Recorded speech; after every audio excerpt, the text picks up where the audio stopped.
Tokyo Ghoul is a rapidly expanding series, whose first 2 episodes serve as a suitable prelude before the ball really gets rolling in episode 3. The only complaint I've had about the series till now is the show overly focuses on Kaneki as the main protagonist, and him coming to terms with becoming a ghoul. A concern with this is the series risks becoming overly preachy about a world of intolerance, and possibly having a writer who's more in love in making a metaphorical point than an actual story. Thankfully, this doesn't continue in episode 3. The story so far revolves around the fictional setting of Tokyo Ward 20, and presumably a peaceful ghoul faction, who we discover feeds off the remains of suicide victims. The ghouls for the first time in the series are a bit more humanized, emotionally, and thankfully the tone of the episode isn't used to beat you over the head with this point. You see ghoul families, ghouls taking care of one another, we run into what appears to be the show's main antagonist, the Doves. The Doves are an FBI-esque organization run by humans dedicated to run the ghouls out of Tokyo. We learn precious little about Mado and Aiman, the 2 doves that the show has focused on, but Mado's design is easily just as creepy as any of the ghouls. We're introduced into Yomo, who's ordered into bringing Kaneki in for a drive-along for food shopping. The ride-along itself is reminiscent of the Breaking Bad scene between Jesse Pinkman and Mike Ehrman Trout, with Kaneki perhaps being overly gabby and Yomo a little too quiet. I would wager Kaneki is there to be tutored for ulterior motives, and to be conditioned and groomed for loyalty just like Jesse was in Breaking Bad. My favorite new character in the show is Mr. Uta. Mr. Uta's sitting posture reminds me of L from Death Note. He lacks in physical expression. He feels like a crazy S&M/tattoo artist, and is very quirky. I liked him immediately. I don't know how else to say this, but Uta's creativity kind of reminds me of Rarity's.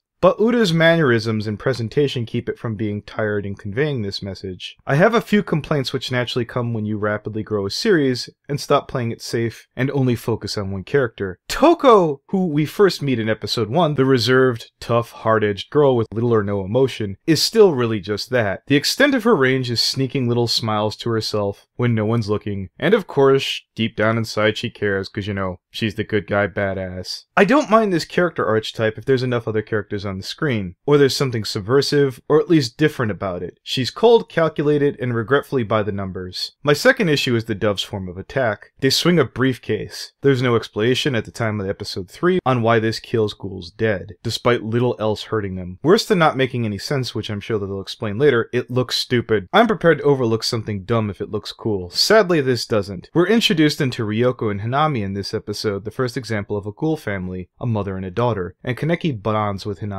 a bit to let the audience know that the ghouls aren't just human-eating monsters. It's cute and all, but I'm starting to miss the grim dark anime I tuned in for. So till next time, don't ask why a field burns or a plague spreads. For no good reason.